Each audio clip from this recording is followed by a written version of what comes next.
হোটেলে আমরা বেগুনি ভাজি, এই বেগুনিটা কিন্তু অনেকক্ষণ পর্যন্ত মচমচে থাকে। তো আপনারা বাসায় বানালে কিন্তু কিছুক্ষণ পরে এটা ড্যাম হয়ে যায়। তো এই ড্যাম হওয়ার কিছু গোপন টিপস আছে, তা আজ সম্পূর্ণ এই ভিডিওতে আমি আপনাদেরকে বলার চেষ্টা করব। তো আশা করি সম্পূর্ণ ভিডিও দেখলে আমাদের মধ্যে এরকম বেগুনি বানাতে পারবেন আপনিও বাসায় বসেই। তো এখন যেহেতু রমজান মাস, এই রেসিপিটা কিন্তু অনেকেরই ভালো লাগবে। তো এখানে নিয়ে নিচ্ছি আমি 300 গ্রাম মতো বেসন আর 100 গ্রাম চাউলের গুঁড়া। তো দুইটা মিক্স করে আমরা একসাথে ভেঙে ফেলাইছিলাম। তো অবশ্যই আপনারা চাউলের গুঁড়া দেওয়ার চেষ্টা করবেন, সেক্ষেত্রে বেগুনি খুব মচমচে হয়। দিয়ে দিলাম 1 চামচ মরিচের গুঁড়া, 1 চামচ হলুদের গুঁড়া, 1 চামচের একটু কম ধনিয়ার গুঁড়া, 1 চামচের একটু কম জিরার গুঁড়া আর 1 চামচের একটু কম গরম মশলা, আর দিয়ে দেবো 1 চামচ আদা বাটা রসুন বাটা আর স্বাদ মতো লবণ 1 চামচ। তারপরে দিয়ে দেবো আমি এখানে জিলাপির একটু খাম্বি আমি আগে থেকে রেখে দিয়েছিলাম।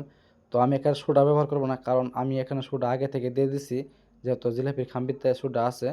তো আপনারা যদি এই ক্ষেত্রে এইভাবে জিলাপির খাম্পি না পান, সেক্ষেত্রে একটু সোডা দিয়ে আর কিছু ময়দা অ্যাড করে দেবেন, তাহলেই হয়ে যাবে।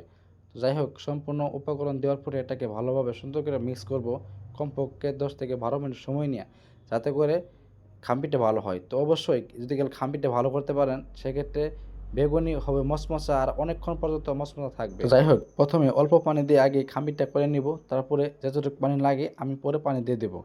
প্রথমে সম্পূর্ণ পানি দেওয়া যাবে না, তাহলে কিন্তু খাম্বিটা ভালোভাবে মিক্স করা যায় না। তো মোটামুটি আমার খাম্বিটা প্রায় শেষ করে ফেলেছি। তো আমি এটা এরকম লুজ রাখবো। তো আপনাদের মতো আপনারা লুজ রাখবেন, যতটুকু পরিমাণ লুজ রাখলে আপনাদেরকে ভালো হয়।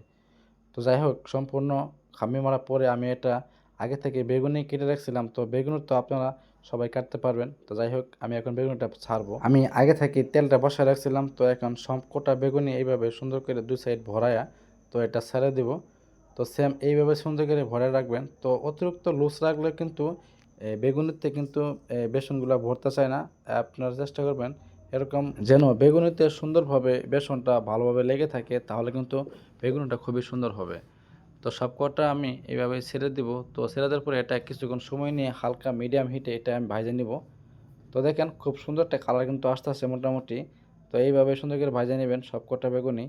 তো আমি এইভাবে সবকটা বেগুনি সুন্দর করে ভাজে নেব, মিডিয়াম হিট রাখবো। অতিরিক্ত হিট দিলে কিন্তু সেক্ষেত্রে উপরে বেসনটা হয়ে যাবে, ভিতরে কিন্তু বেগুনটা একেবারে কাঁচা থাকে, সেক্ষেত্রে কিন্তু ভালো লাগে না। তো যাই হোক, সবকটা বেগুনি আমি সেমভাবে সুন্দর করে ভাজে নিব। তো আপনারাও সুন্দর করে সেমভাবে এভাবে বেগুনিটা ভাজে নেবেন। তো এখন যেহেতু রমজান মাস, ইফতারে যদি বেগুনি না থাকে, সেক্ষেত্রে কি ইফতার ভালো হয়? তো অবশ্যই আপনার কাছে যদি রেসিপিটি ভালো লেগে থাকে, আপনার টাইম লাইনে ভিডিওটা রেখে দিতে পারেন। রেসিপিটা যদি আপনার কাছে ভালো লেগে থাকে, অবশ্যই শেয়ার লাইক দিয়ে অন্যকে দেখার সুযোগ করে দেবেন। তো দেখেন বেগুনিটা কত সুন্দর একটা কালার হয়েছে, আর এটা কিন্তু খুবই সুন্দর করে ফুলে উঠছে।